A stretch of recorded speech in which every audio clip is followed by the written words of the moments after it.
Olá! Hoje a gente vai mergulhar numa das passagens mais curiosas do livro de Jeremias.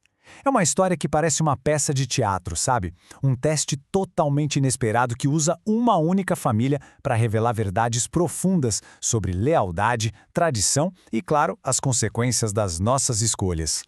E tudo começa com essa pergunta aqui, que é o fio condutor de toda a narrativa. Será que a obediência a um único ancestral de séculos atrás pode mesmo definir o destino de todo um povo? É bom guardar essa questão porque a resposta para ela é o coração de tudo que a gente vai ver.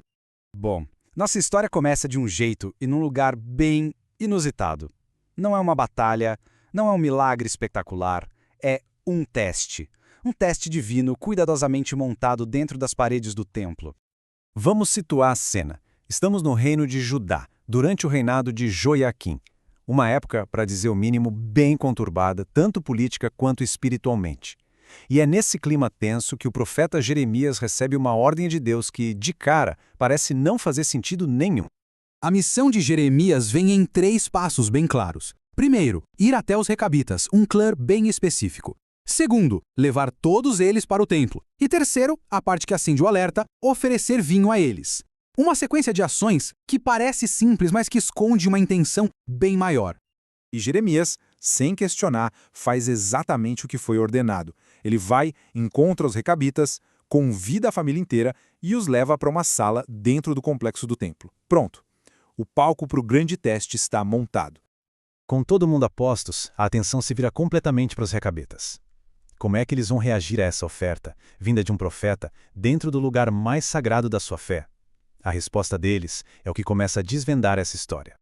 Jeremias, então, cumpre a última parte da ordem. Coloca jarras e taças de vinho na frente da família e o convite é direto: bebam o vinho. Imagina a pressão do momento. Um profeta super respeitado dentro do templo de Deus, oferecendo hospitalidade. A resposta deles é impressionante, imediata, unânime e firme: não beberemos.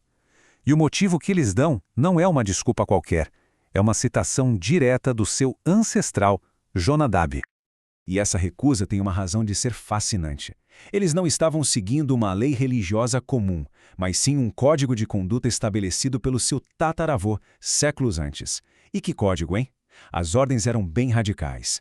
Nada de vinho, nada de casa de tijolo, nada de agricultura. A vida deles deveria ser nômade, morando sempre em tendas. Isso não era um costume, era a identidade deles. E o ponto-chave é esse. Eles não só conheciam as regras, eles viviam por elas. Por centenas de anos, geração após geração, eles mantiveram a promessa feita a um pai humano. É uma demonstração de lealdade, uau, realmente extraordinária. É aqui que a história dá uma virada de 180 graus. A gente descobre que o teste, na verdade, nunca foi sobre os recabitas. Eles eram a peça principal de uma lição muito maior. Com aquele não dos recabitas ainda ecoando na sala, Deus fala de novo com Jeremias. E agora, o propósito de toda essa encenação finalmente vem à tona. O teste nunca foi para ver se os recabitas eram fiéis. Eles eram um exemplo vivo de uma lição bem amarga, e o alvo era o povo de Judá. O contraste, como a gente vê aqui, é devastador. De um lado, os recabitas, honrando a palavra de um ancestral humano que já tinha morrido há séculos. Do outro, o povo de Judá que simplesmente ignorava a voz do próprio Deus. A lição foi esfregada na cara deles de um jeito inegável. E Deus faz questão de ressaltar: não foi por falta de aviso. Ele enviou profeta atrás de profeta, insistindo, pedindo para que mudassem de vida. Mas a mensagem era sempre, consistentemente ignorada. Ações diferentes levam a consequências diferentes, certo? Agora vamos ver o resultado final dessa comparação. 2 grupos, 2 caminhos e, claro, 2 destinos completamente opostos. Um forjado pela obediência e o outro pela desobediência.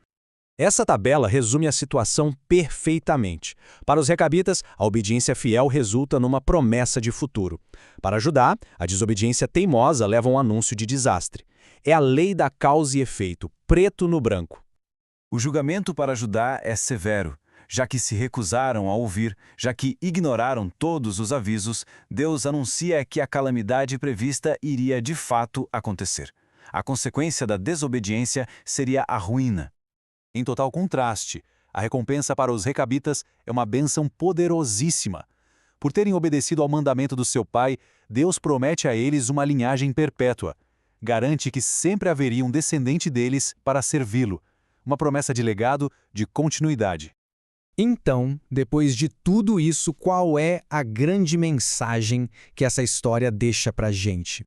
No final, essa história é muito mais que um registro. Ela funciona como uma parábola viva, uma demonstração prática do peso gigantesco que a lealdade e a deslealdade carregam. Os recabitas se tornam um espelho que reflete de forma bem clara a falha de Judá. E tudo isso nos leva a uma última reflexão, não é?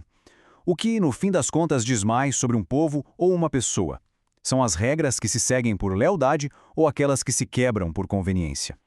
É uma pergunta que atravessa os séculos, perfeitamente ilustrada pela história dessa família.